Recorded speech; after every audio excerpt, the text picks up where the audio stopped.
Ça y est, on est en été, et qui dit été dit apéro, non? Je vous mets un peu dans le contexte. Imaginez un joli coucher de soleil, des amis réunis autour d'une belle table et des petits plats que vous venez de préparer et qui sentent divinement bon. Est-ce que ça donne pas trop envie? L'apéro dînatoire, c'est le moment parfait pour profiter des douces soirées d'été tout en partageant de bons moments et en se régalant aussi.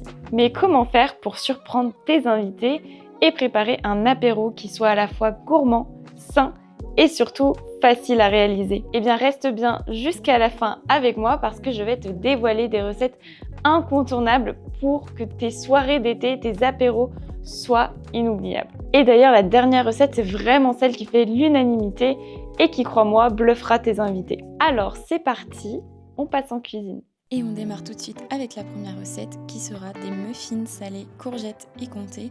Je trouve que les deux se marient parfaitement, mais bien évidemment vous pouvez remplacer par un autre fromage ou comme par exemple de la feta, ça ira très bien ensemble aussi. Donc dans un premier temps, je lave une courgette et je l'épluche. Donc je fais une lamelle sur deux pour qu'il reste un petit peu de peau.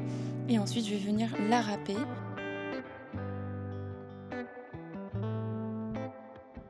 Une fois que j'ai râpé ma courgette, ce que je vais faire, c'est que je vais venir l'essorer dans du papier sopalin pour enlever un maximum d'eau. Donc pour que voilà, la courgette dégorge un petit peu de son eau. Et ensuite, on va passer à la préparation de la pâte à muffins. Donc pour cela, il vous faudra 2 œufs. Je vous mettrai bien sûr toutes les quantités dans la barre d'infos. Ensuite, j'ajoute du lait. Donc là, ici, j'avais que du lait végétal. Donc c'était du lait de riz pour ma part, mais bien évidemment, vous pouvez utiliser du lait de vache. Et ensuite, on va assaisonner le tout. Donc sel, poivre. Vous pouvez mettre aussi de l'ail. Personnellement, je n'en ai pas mis, mais je pense que ça peut être sympa aussi. Et bien évidemment, ensuite, on fouette le tout. Ensuite, on ajoute un demi-sachet de levure chimique pour que les muffins puissent bien gonfler et la farine.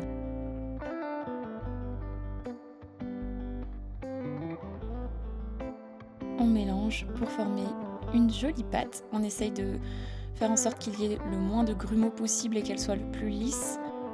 Et ensuite, je vais venir ajouter des herbes de Provence. Ça, c'est optionnel, mais je trouve que ça ajoute vraiment un bon goût. Moi, personnellement, j'adore les herbes de Provence. Donc, j'en rajoute un peu et je remélange, bien évidemment. Voilà, donc là, on a une pâte bien lisse. Et ensuite, j'y ajoute la matière grasse. Donc là, j'ai opté pour de l'huile d'olive, mais vous pouvez mettre de l'huile végétale de votre choix.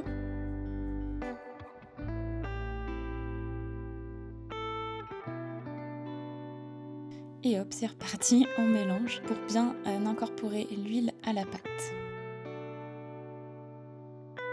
Ensuite, j'ajoute ma courgette râpée. Je l'incorpore à ma pâte.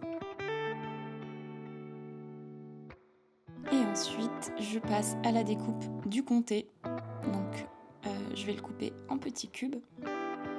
J'enlève bien évidemment les petites croûtes. Vous pouvez les laisser si vous aimez ça, mais bon, je pense que le mieux c'est quand même de les enlever.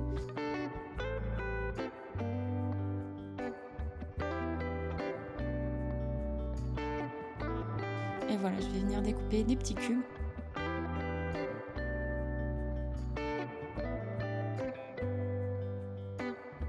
Et bien évidemment après, je les ajoute à ma pâte.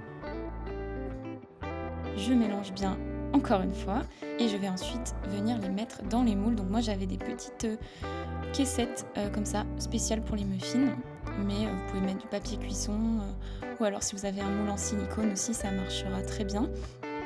Je vais venir ajouter un peu de pâte dans chaque caissette. J'essaye de répartir au mieux.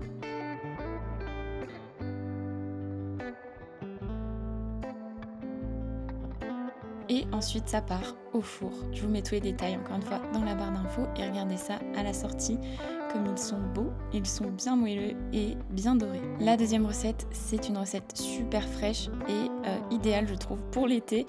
Donc ça sera un gazpacho, mais un gazpacho à base de pastèque. Vous allez voir, ça fait un petit côté sucré-salé et honnêtement c'était super rafraîchissant et super bon. Donc pour ça vous aurez besoin de pastèque bien évidemment.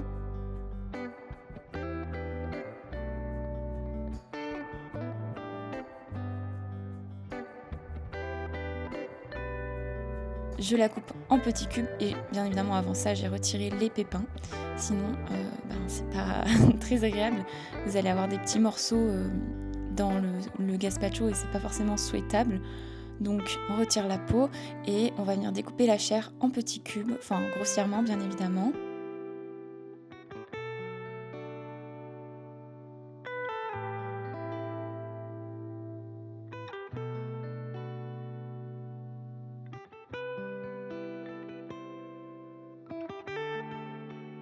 Ensuite, on va venir s'occuper du concombre. Donc, pareil, vous le coupez grossièrement et vous l'ajoutez à votre pastèque dans un petit récipient, un petit cul de poule. Et enfin, on aura besoin de tomates, évidemment, la base d'un gazpacho. Donc, pareil, on découpe ça grossièrement.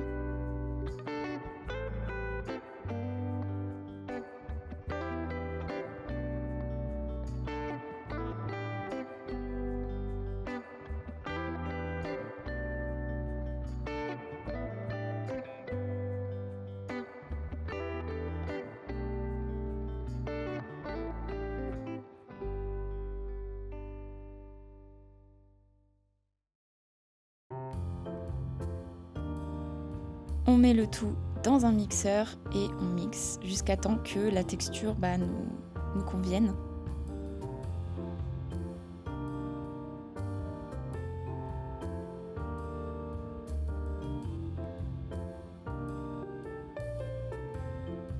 Après ça, on va venir assaisonner donc avec du poivre, du sel, de l'huile d'olive évidemment, un petit peu de matière grasse.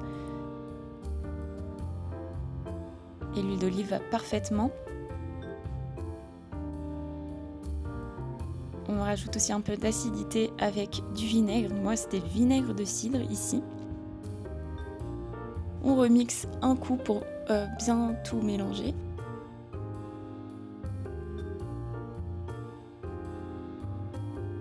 Et on n'a plus qu'à verser dans des pots hermétiques qui vont aller au frigo le temps qu'on prépare le reste de la préparation et puis pour pouvoir le servir bien frais après lors de votre apéro.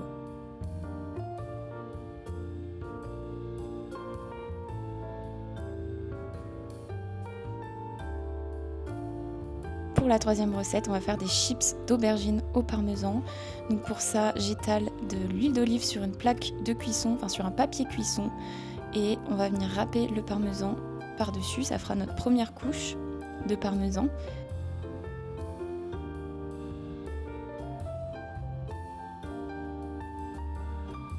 Ensuite, j'ai découpé mon aubergine en rondelles et je vais venir les disposer sur le parmesan et rebelote. On asperge un petit peu d'huile d'olive et on râpe le parmesan. Donc voilà, ça fait 2 couches.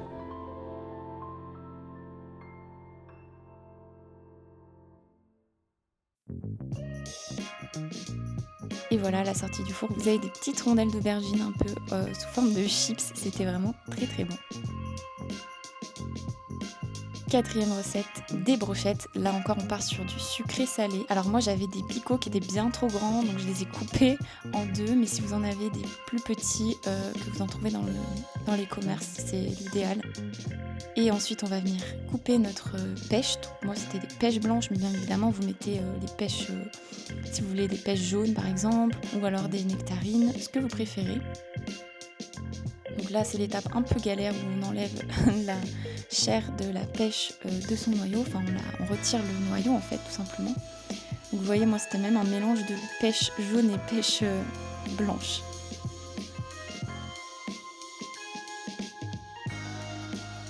Donc je coupe grossièrement et après ça, je découpe en petits cubes et je vais venir empiler, assembler sur la brochette. Donc je fais une pêche, un morceau de pêche, un morceau de jambon cru ou jambon, ce que vous préférez, et une petite bille de mozza. Et voilà, on a nos petites brochettes. Et donc j'en ai fait bien évidemment plusieurs. Cinquième recette, on va venir faire des petites bouchées de concombre, guacamole et crevettes grillées. Donc pour ça, on va venir faire une marinade un petit peu pour les crevettes. Donc on met de l'huile d'olive, on va venir ajouter de l'ail en poudre, mais vous pouvez mettre de l'ail frais si vous préférez. J'ai mis du paprika, vous pouvez aussi mettre un peu de piment si vous aimez ça, du sel. et un peu de poivre.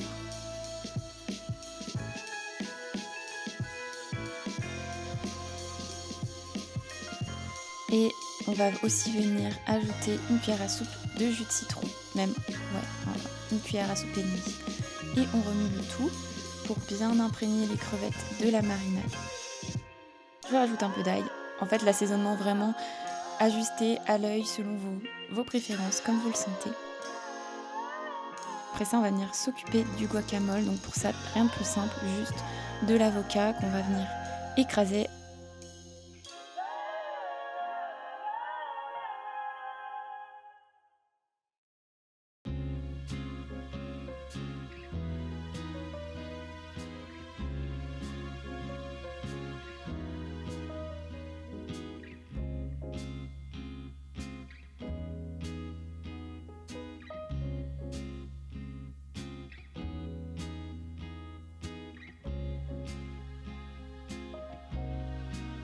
Alors le mien était pas du tout mûr, franchement c'était une galère, je vous cache pas.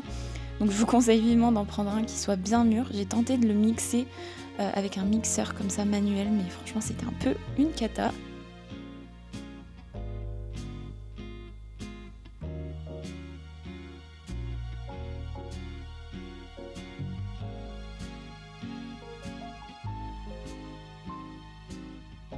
Donc bon, normalement si vous prenez un avocat bien mûr, ce sera très simple et vous n'aurez qu'à l'écraser à la fourchette. Donc moi c'est ce que j'ai essayé de faire tant bien que mal. Et après ça on va venir l'assaisonner. Donc j'ai mis un oignon rouge coupé en petits cubes.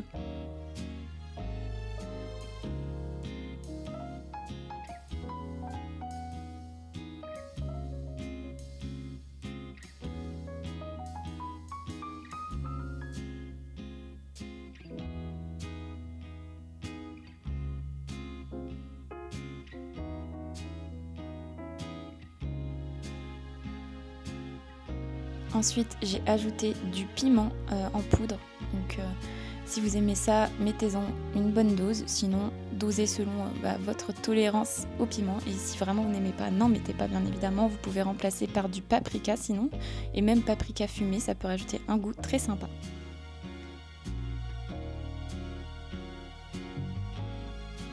Voilà, donc notre guacamole est prêt. On va venir faire chauffer et cuire nos crevettes, donc avec leur marinade. Et franchement, ça sentait tellement bon. Donc là, vous les faites cuire bien évidemment jusqu'à temps qu'elles soient bien grillées.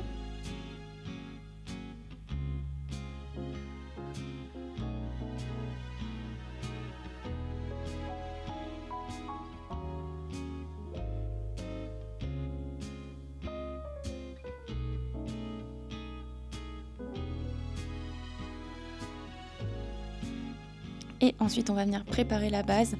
Donc, on vient éplucher notre concombre et le couper en rondelles.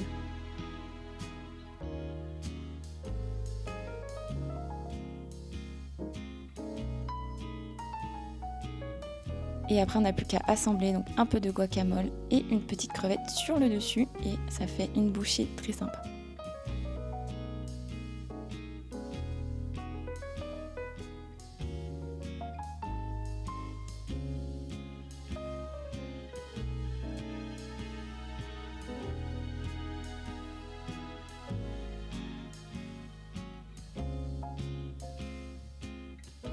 Et enfin, la dernière recette qui est, je pense, ma préférée et celle qui fait l'unanimité à chaque fois, je vous jure, il n'en reste pas une seule miette, c'est des champignons farcis au boursin. Donc ça paraît simple comme ça, mais je vous jure que c'est excellent.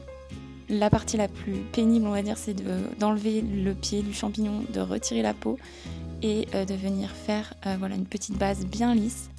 Mais après, je vous assure que c'est très simple. On ajoute juste une cuillère de boursin, enfin un peu plus que d'une cuillère, mais on vient tartiner, enfin remplir en fait le chapeau du champignon de boursin.